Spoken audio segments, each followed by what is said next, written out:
see behind me, they are currently retrieving the wreckage, and that is the shell of the bus. As you can see, they're being currently retrieved, and it had plunged around 100 meters deep into this embankment. There's a lot of thick bush here, so the process just yesterday as well to retrieve some of the bodies was quite a complicated one, where that happened all the way up until about 11:30 in the evening yesterday, and that's because of the way that this area is set up. And you can see we've been here for the better part of the morning, and them just trying to get this particular piece of the bus out. And earlier when we crossed to the studio, you would have seen us being in a better position where you could see some of this wreckage here from a different vantage point. And what you could see there was some of the bus seats, just indicating how the bus was completely obliterated on impact.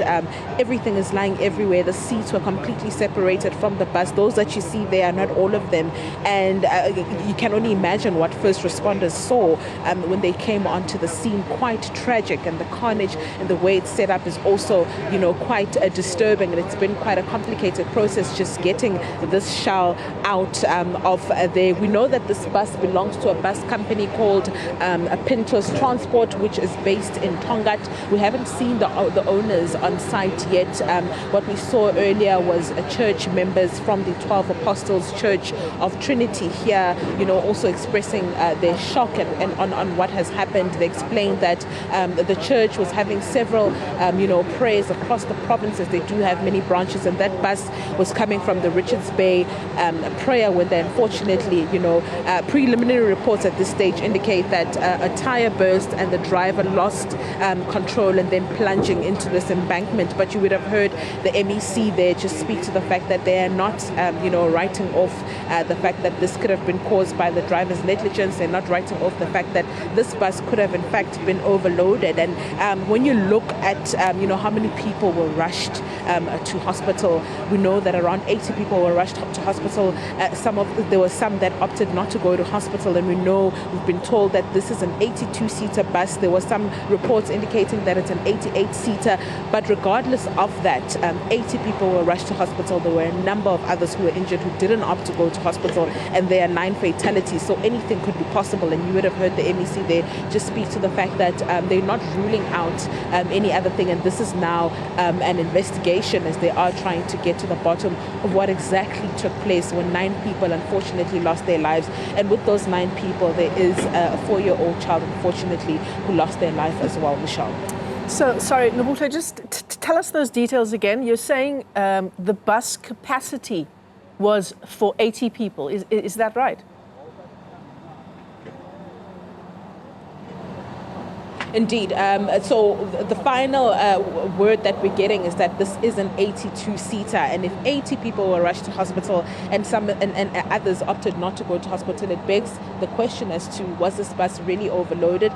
Is that why we saw the carnage in the manner that it was?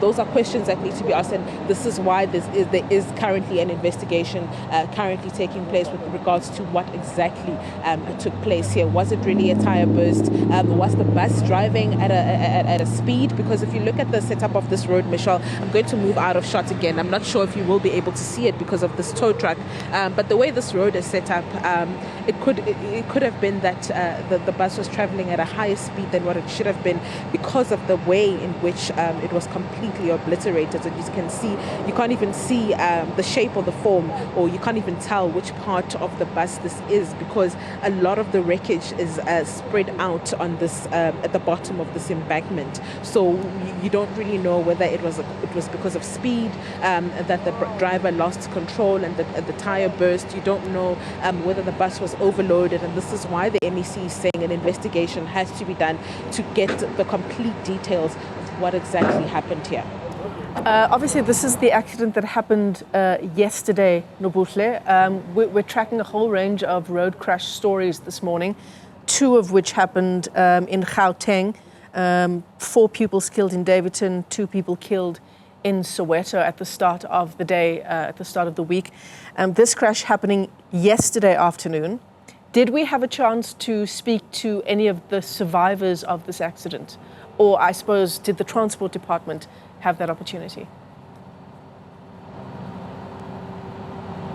What we know, Michelle, is that the MEC for Transport he left here. He was actually going to go and visit some of those people who are in hospitals. There weren't any victims on the scene, as this was quite traumatizing. They did also bring,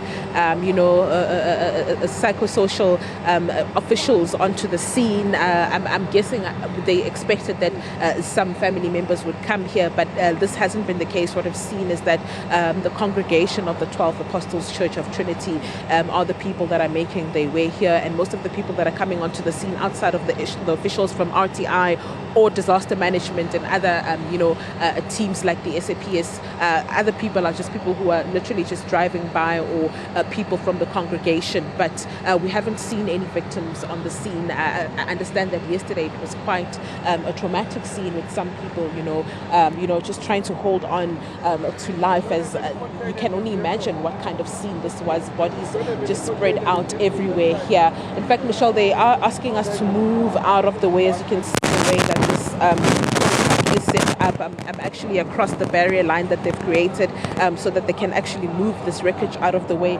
But you can only imagine what the scenes here were like yesterday when this happened, when the impact. Nobuhle Modise, we'll let you go as they try to clear the scene there. But yeah, absolutely shocking just to see the state of that bus. Of course, it plunged 100 meters down that embankment. Really shocking story. 9 people died. This bus carrying churchgoers reportedly veering off the road and into that embankment. Among the dead, 6 women, 2 men, and also a 4-year-old child.